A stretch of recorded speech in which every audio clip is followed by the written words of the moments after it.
Hello everyone, I'm the Page Turner and this is my review. I have a desk there, I have a bed there, and instead I'm sitting on the floor because that's where I'm coziest and that's where I like to sit when I talk about things that drive me insane. I also have my friend Panda. So, without further ado, this is the least appropriate family film you have never seen. Everyone has seen a movie that's so bad it's good. There's a lot of them out there. One of my personal favourites, and the one that started the bad movie binge that brought you this video, is Velocipasta, which brought us such epic moments as this. Mom and Dad!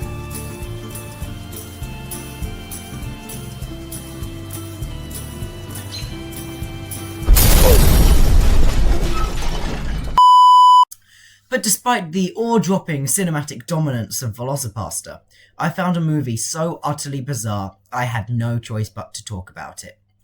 April 2017's Mean Girls meets Footloose family flick, Breaking Legs. Produced on a shoestring budget of $240,000 and brought to us by the visionary writer, director, and starring actor Mark Marchillo. Now that might be Marchillo, I don't know. I'm sorry if I've butchered your surname, but also I hope you're not watching this.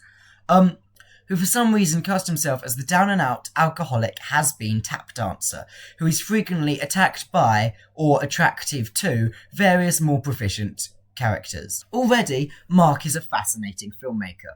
I want to point out here that his only other accredited work is the film Gay Camp, starring one of the lead actresses from Breaking Legs as a counsellor at Camp So Homo, a reverse conversion camp in a majority gay world. One of the campers is also played by an actor from Breaking Legs. I'm making no comment on this movie, just sort of putting it out there. So, Breaking Legs follows the complicated life of high school freshman Bloom Courterfield. After the death of her parents, she moves to live with her mum's brother, her uncle, Maine, the down-and-out Broadway actor played by Mark. There, she attends the small-town R. Murray High School. All she wants to do is follow her passion as a part of the school dance team. But when the dance captain's boyfriend falls for her at first sight, the road to dancing gets a lot rockier. But the movie doesn't seem that preoccupied with any of that right off the gate. We start with a very dramatic, tension-building shot of a field. That's a studio logo, never mind. We actually start with a stern nun taking the register for a class in a strict, uniform-wearing, all-girls school, while Bloom ignores her and listens to music on her headphones. Now, this is the first example of what I consider to be slightly puzzling decisions with its screenwriting. You know, the first is that instead of Bloom's name being late in the register and her failing to respond when it's called, the nun calls her name early in the register and then ignores the fact there's no answer until about 7 names later. But she does react to Kirk's failure to respond to her name. See here. I don't need to say see here, I can just play. Roll clip. Buckingham. Here. Clark. Present. Courterfield. Cuppet. Kirk.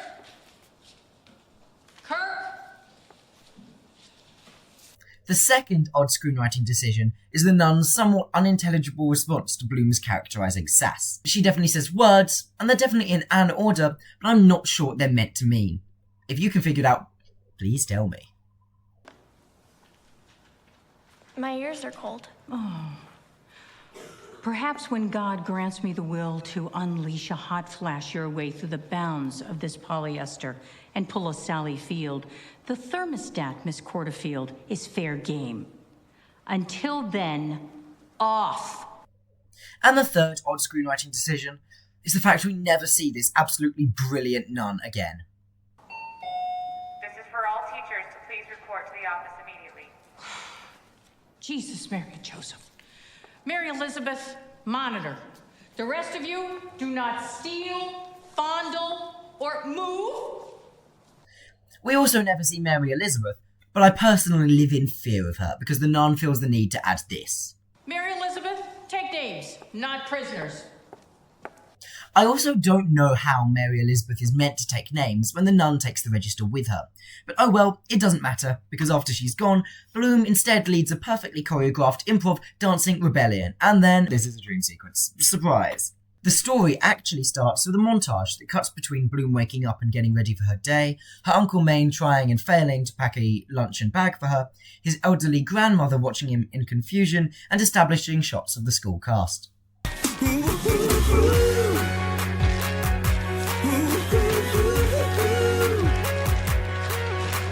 Here's where we meet more of the extended cast, starting with the jock duo, Herbie and Jake, lamenting over their inability to get laid, while Jake recounts sneaking into the cheerleaders' changing rooms to peek under their skirts.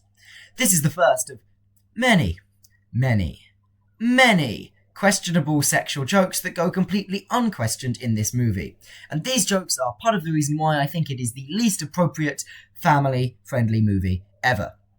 If you took a shot every time one of these jokes was made, you'd die half an hour in. But just because, I'm going to keep a counter.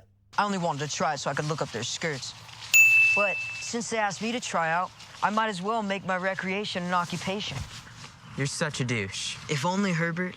If only. You know, it's our God-given right to be completely and thoroughly laid by the time we're 16 in this country. At the rate we're going, we'll be 22. On that note, I don't think Jake's number being 69 is a coincidence. We also meet Harmony Swoon, the dance captain, who appears to be semi-dating Herbie, only to get him to run errands for her. Bloom meets the tired, sarcastic, done-with-everything teacher, Mrs. Tarble, when she joins the class, and is immediately inappropriately harassed by Jake. While Herbie seems smitten at first sight. Mrs. Tarble also immediately hits on a student, no hesitation. This is, of course, treated as quirky funny. Get this day started.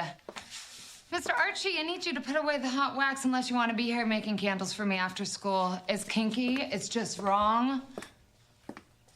Meet me after class anyway, okay? Meanwhile, Maine is getting introduced to his new job at some sort of shipping centre by a man who is 100% improvising all of his lines. And he raises the counter to... Sorry. We now have inappropriate workplace harassment to add to the list.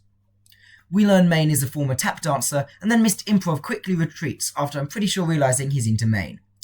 It's not said explicitly, but there's no heterosexual explanation for this. So, what happened to your rapper? What happened? Tapper. But I'm more of a blues man myself. I like Shania and Paisley, Swift, such. Okay. Back at school, Herbie awkwardly tries to hit up Bloom in plain view of Harmony and her dance practice. And so the inciting incident has officially happened. Bloom leaves, Jake and Herbie ramble nonsensically for a few seconds. Hey, how's the newbie? Pretty hot, huh? nah, she's weird. With great references. Yeah, I had an enlightening experience with those references just this morning. And it was a very lovely morning. And then Harmony makes her way over to reassert her control over Herbie and insist he be there to help out with the dance tryouts on Saturday. And after that, Herbie and Jake agree, to cheerful music, to go break into the girls' locker room. Meanwhile, Bloom bumps into, literally, the quirky weird girl best friend, Graceland, who prefers to be called Grace, and her bassoon. Said best friend is, and I mean this, the best part of the movie. Hey, you're the new one, right? Yeah, I could tell on account of never seeing you before in my life, and I know everyone here. Well, they act like they don't know me usually, but... Well, come on! You're in band? Me? No. Why? Oh, no. They don't like bassoon, but I'm very good. Are you very musical? No. Very good. Ooh, let me guess. PE now. How'd you know? I'm telepathic. They then make their way to PE, which is also taught by Tarble. She continues to be the icon that she is, and this time doesn't make any advances on minors. Yay! Harmony then arrives for a spare PE kit with Bloom in the most obnoxiously large size possible as the rivalry officially begins, and Grace and Bloom plan to... Sequester a safety pin. Which, I'm not sure that's a correct use of that word. Also, how did Bloom make it through everyone else getting changed without realising, oh, I don't have a uniform? or I don't have a PE kit, and without Harmony giving it to her, it doesn't make sense. Get used to that in this movie. Nothing in this movie makes sense. But okay, rivalry officially begins. Over the course of the lesson, Harmony and Bloom and Grace go tit for tat on bullying each other, and after the school day is done, Bloom learns she's not going to be able to use the community dance studio in town for her dreams of dancing. We also see Harmony and her mother share a stilted interaction I'm not convinced they were in the same room for. I'm also not convinced that that's actually Harmony's leg. Just wanted to poke my head in before bed. Where have you been? The meeting ran long. How's my honor girl? Honorable.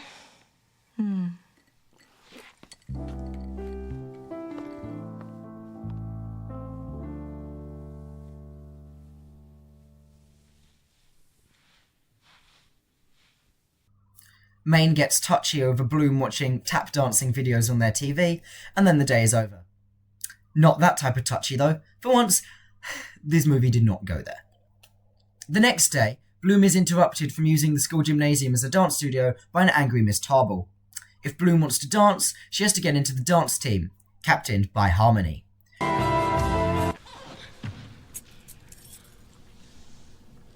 Unsupervised activities are not allowed in my gym, Quarterfield. The door was open. Consider it closed. Bloom rages about it, and the rest of her misfortunes, to Grace afterwards in the most confusing sequence imaginable. It sounds like she's about to break into song the whole time, and then she just doesn't. It's really trippy. What is up with this inexplicable drumming? This isn't background music. It never happens again. What? Oh, there you are. I thought we were... Oh, okay, we're going this way. This stupid... She doesn't even... Yeah, she who? Totally medieval. A little histrionic, but we have history next. Just one measly little floor. That's all I need. And they get a whole gym. Who gets it, you ask? The football players, of course. This is followed by an even more bizarre moment where Mark apparently forgot how to write tonal shifts. I'm gonna go kick some butt. Wait, where are you going now? No clue.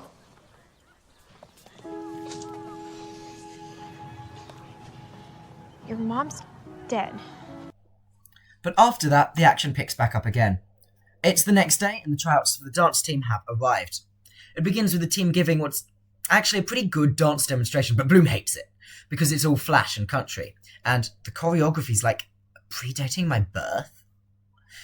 I think that's actually a bit harsh, but it's clear that we're meant to be on Bloom's side, because Grace enjoys the demonstration in her goofy, over-the-top way that's clearly meant to make a joke of it. That said, she does at least get Bloom to acknowledge that she's a snob. Grace convinces Bloom to still give the tryout a go and show them what they could be. Meanwhile, Coach La La Swoon is acting right out of glee and showing what they currently are. But prepare yourselves. Not everyone has star written on their hearts in blood.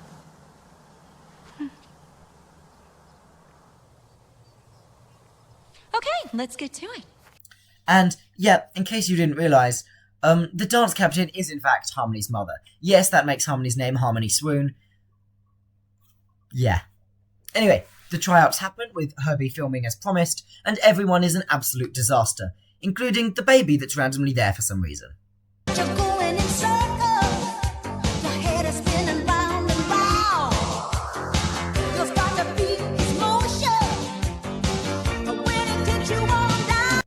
That is, until Bloom.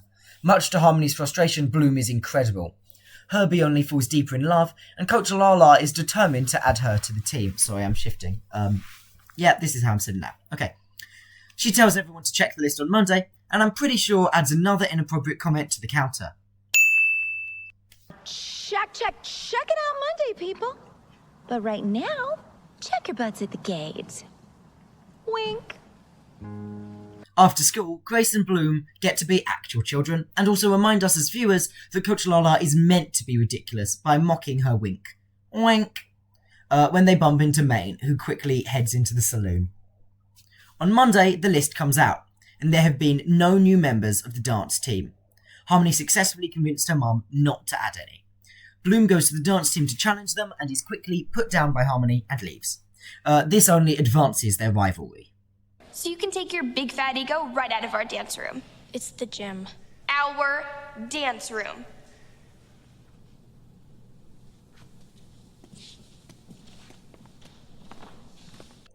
Later that evening, Grace comes to sleep over at Bloom's, raising the counter to...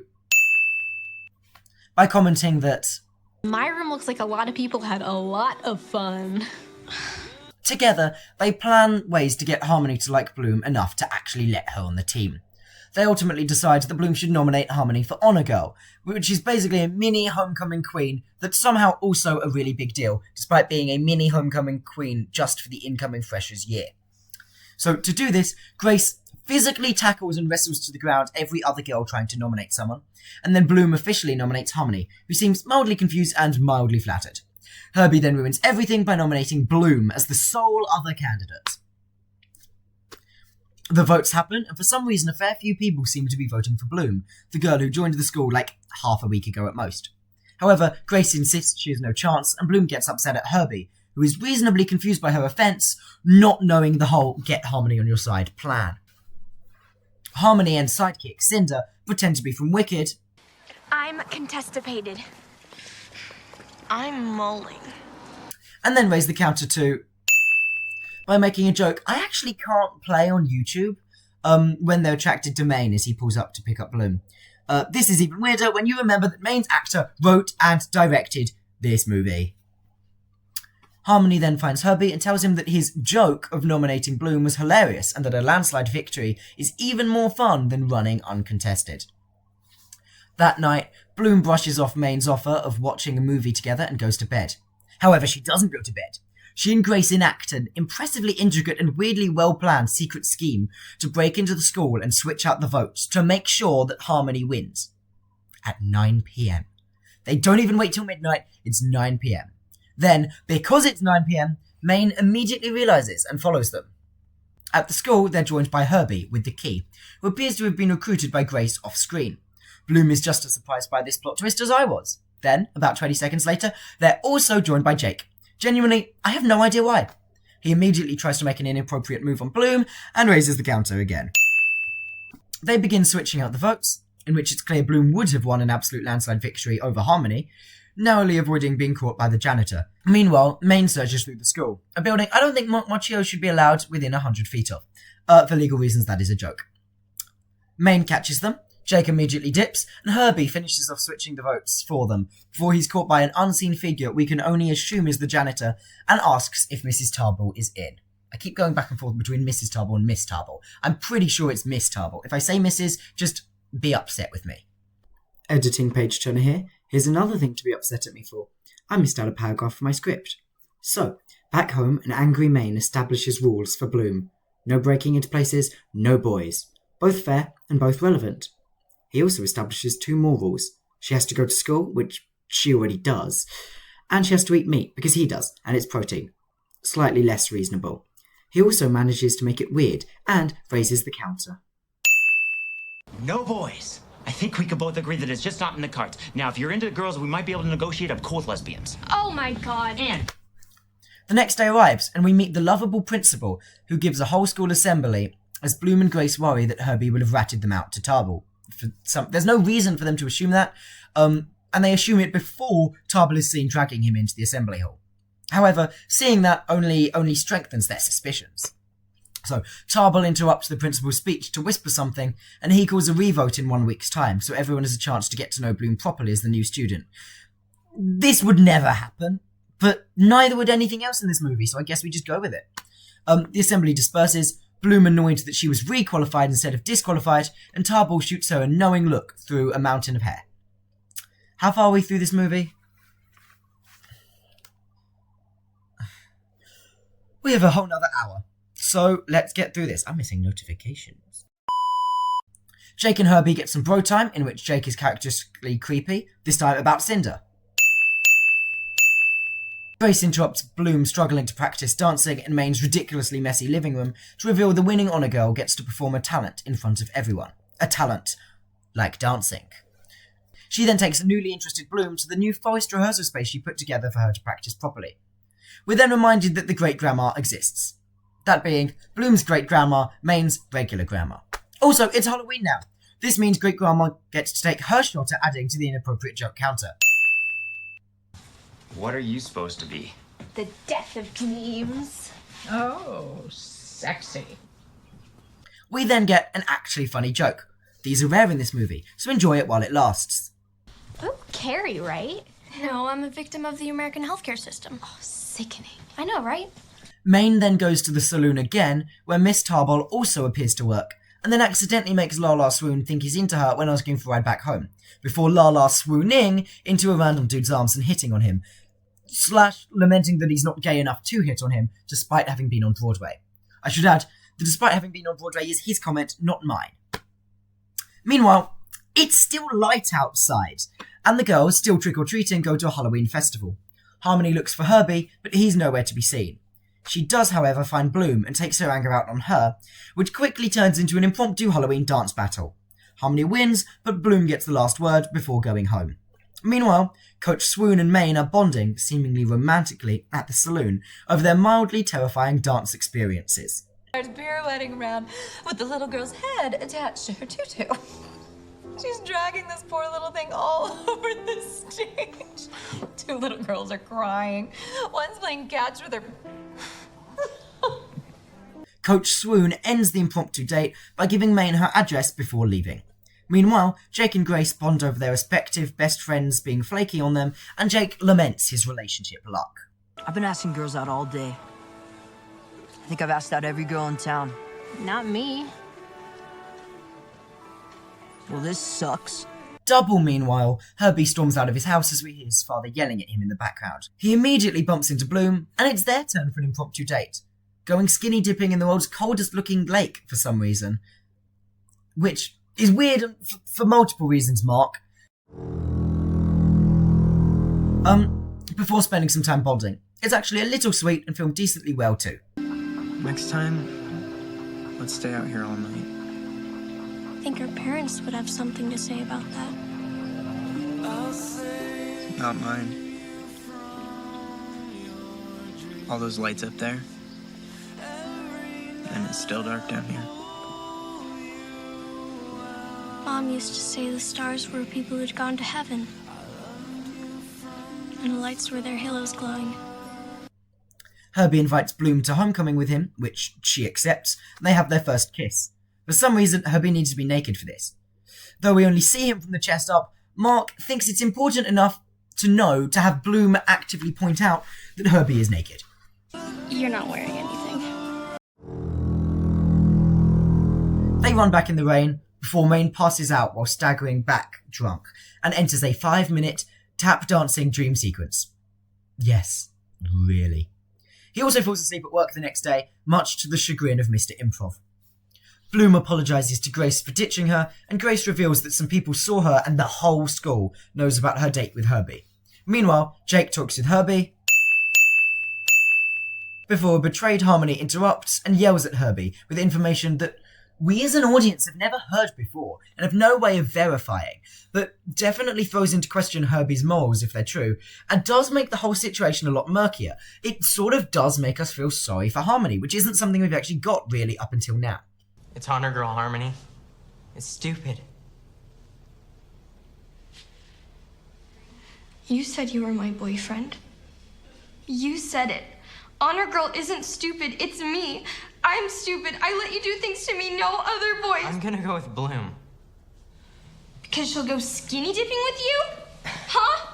So, editing page turn again, I've realised, although Herbie is definitely actively cheating on Harmony, I'm not convinced that Bloom ever actually knew that Herbie and Harmony were a thing, or that Bloom even knows why Harmony hates her that much. I don't think that that's ever established as something that Bloom knows, so food for thought. However, this is quickly followed by a serious moment being ridiculously undercut by silly music. I'll get you. I'll get you, Herbie. Some girls are trying to convince a mildly interested Bloom to make posters when Harmony storms up and slaps her, warning, "Stay away from my stuff," which, I don't know about you, but I'm pretty sure that Herbie is in fact a person. Maybe the writers realised the last scene made her seem too likeable. Either way, this only makes people hate Harmony even more, and makes Bloom more determined. Cue the poster montage with Bloom's new friends, as Grace watches sadly in the background, with her bassoon. Soon, Bloom's new friends start to mock Grace, calling her the buffoonist. Though Bloom initially chastises them, she joins in eventually in a light-hearted way, but while doing so, calls Grace by her full name, Graceland, and Grace storms off. Maine arrives at the Swoon Manor to hook up with Coach Lala. Don't ask me how, because I'm pretty sure school is still happening at this point. Either way, that happens, and Coach Lala is acting a little shifty the whole time. He leaves satisfied and picks up a letter for Bloom on the way back from the Academy for Performing Arts. She says she didn't get in, and she hadn't even told Maine, or us as the audience, that she was applying, although there was one shot of the Academy name earlier. Bloom cries, Grandma's memory gets worse, and Maine is upset. As Bloom cries though, we see on the letter that she wasn't technically rejected, just waitlisted. Dun dun dun. Bloom practices dancing in her forest spot, and Herbie arrives, having followed her, to give moral support. They have a few sweet couple moments, and then Herbie uses his nebulous sports skills TM to coach her despite not knowing dancing. Montage as they learn dancing, and Bloom starts passive-aggressively helping Maine get his shit together, such as pouring his multiple bottles of alcohol down the sink. Despite this uplifting montage, we've now arrived at the everything goes to shit portion of the movie.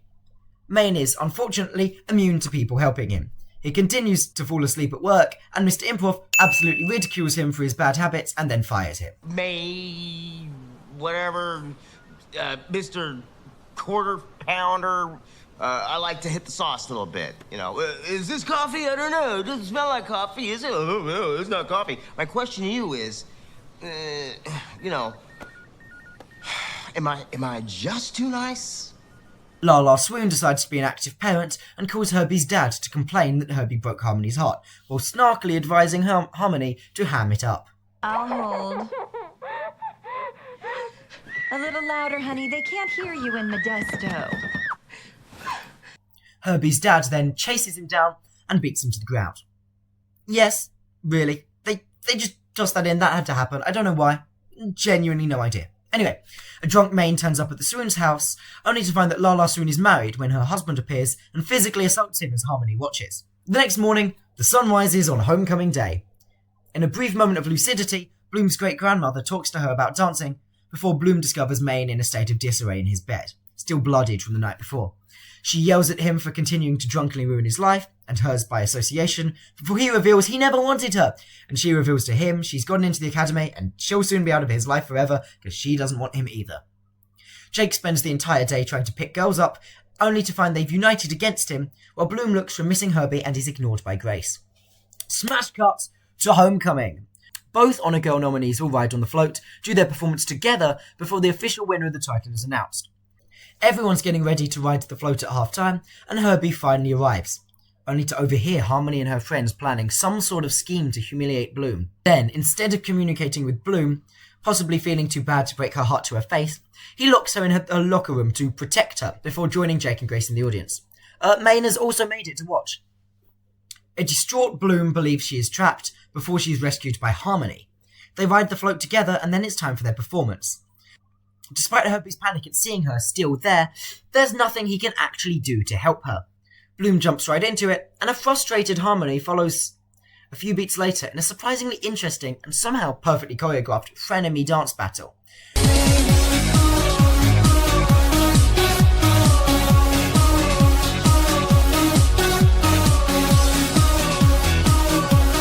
Before the trap is set, and we're at the second everything goes to shit portion. Except it's literal this time, because Cinder dumps an entire bucket of manure on Bloom's head, and Harmony winds toilet roll around her.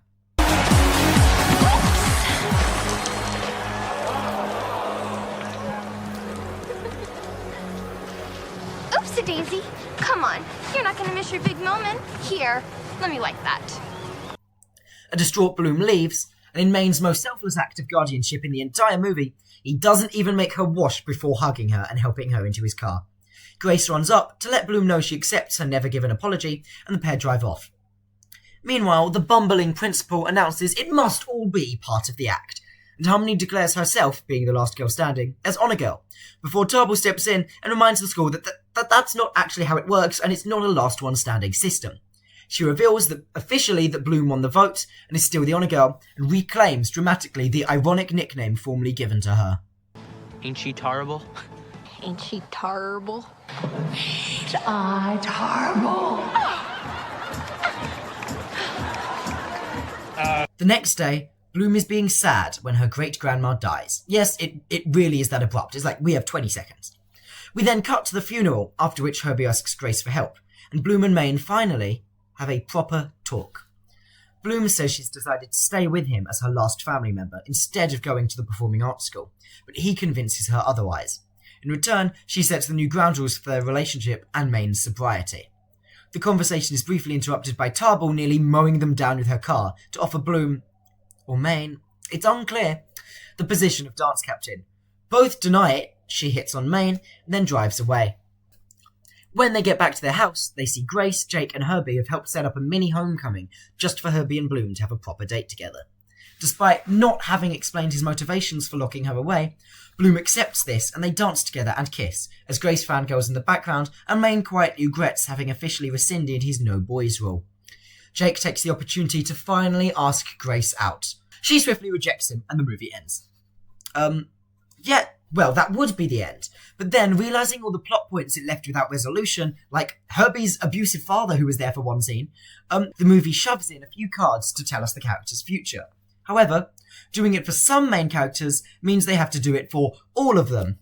And we get the following mix of useful and actively theme-ruining endings, such as Bloom gets rich enough to buy her own dance studio. Grace's dreams of playing bassoon are crushed when she realises she's been playing a clarinet all along. Herbie becomes a boxer and beats up his father. Maine stops drinking and gets into gambling before disappearing forever. Yes, really. And Jake and Lala Swin get together. Harmony starts dancing at the saloon and gets together with Wax Boy from the first day of school. Yes, really. That's how it ends. So, the end. That's where the movie ends. Now,